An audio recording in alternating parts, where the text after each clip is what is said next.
নমস্কার বন্ধুরা, কেমন আছেন সবাই? আমার জিকে বাংলা চ্যানেলে তোমাদের সকলকে স্বাগত। আজকে চলে এসেছি কতগুলো গুরুত্বপূর্ণ জিকে নিয়ে। জিকেগুলো আলোচনা করব, তার আগে তোমরা আমার চ্যানেলটা সাবস্ক্রাইব করে দাও। চলে যাচ্ছি প্রথম প্রশ্নে। কোন বিদেশি রাজারা ক্ষত্রপ উপাধি নেন? উত্তর হলো শক রাজারা। আজকের জিকের দ্বিতীয় প্রশ্ন, মিলিন্দ পঞ্চহ কার রচনা? উত্তর হলো বৌদ্ধ ভিক্ষুক নাগসেনের। চলে যাচ্ছি পরের প্রশ্নে। কুষাণরা কোন জাতির শাখা? উত্তর হলো ইউচি জাতির শাখা।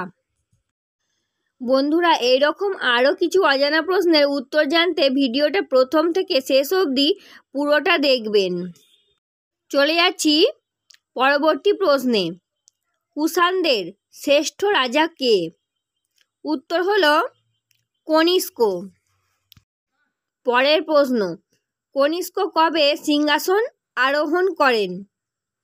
উত্তর হলো আনুমানিক ৭৮ খ্রিস্টাব্দে। পরবর্তী প্রশ্ন, শকাব্দ কে প্রচলন করেন ও কোন বছরে? উত্তর হলো কনিষ্ক ৭৮ খ্রিস্টাব্দে। পরবর্তী প্রশ্ন, কনিষ্কের রাজধানী কোথায়? উত্তর হলো পুরুষপুর, বর্তমানে পেশোয়ার। পরের প্রশ্ন, শেষ কুষাণ রাজা কে ছিলেন? উত্তর হলো বাসুদেব। পরবর্তী প্রশ্ন, কে চতুর্থ বৌদ্ধ সঙ্গীত আহ্বান করেন? উত্তর হলো কনিষ্ক। চলে যাচ্ছি পরবর্তী প্রশ্নে। চতুর্থ বৌদ্ধ সঙ্গীতে কে সভাপতিত্ব করেন? উত্তর হলো কবি অশ্বঘোষ। পরের প্রশ্ন, কনিষ্কের রাজধানীর শ্রেষ্ঠ দার্শনিক কে? উত্তর হলো নাগার্জুন। পরের প্রশ্ন, বুদ্ধচরিত এর রচয়িতা কে? উত্তর হলো কবি অশ্বঘোষ। পরের প্রশ্ন, অশ্বঘোষ কার সভাকবি ছিলেন? উত্তর হলো কনিষ্কের। পরবর্তী প্রশ্ন, চরক কে? উত্তর হলো প্রাচীন ভারতের শ্রেষ্ঠ একজন চিকিৎসাবিদ। পরবর্তী প্রশ্ন, সাতবাহন বংশের প্রতিষ্ঠাতা কে? উত্তর হলো সিমুখ। পরবর্তী প্রশ্ন, সাতবাহন বংশের শ্রেষ্ঠ রাজা কে? উত্তর হলো সাতকর্ণী।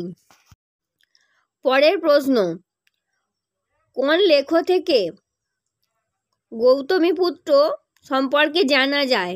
উত্তর হলো নাসিক প্রশস্তি। পরবর্তী প্রশ্ন, গৌতমীপুত্র কোন শক রাজাকে পরাজিত করেন?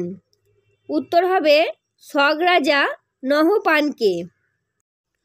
পরের প্রশ্ন, সাতবাহনদের রাজধানীর নাম কি ছিল?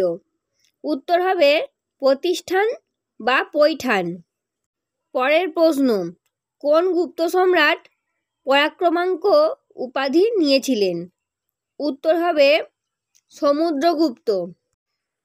পরবর্তী প্রশ্ন, ফা হিয়েন কার রাজত্বকালে ভারতে আসেন? উত্তর হলো দ্বিতীয় চন্দ্রগুপ্তর আমলে। বন্ধুরা, আজকের জিকে শেষ প্রশ্ন আমরা আলোচনা করব, তার আগে তোমরা আমার চ্যানেলটা একবার সাবস্ক্রাইব করে দাও। চলে যাচ্ছি আজকের জিকের শেষ প্রশ্নে। কোন গুপ্ত সম্রাট বিক্রমাদিত্য উপাধি নেন? উত্তর হলো দ্বিতীয় চন্দ্রগুপ্ত।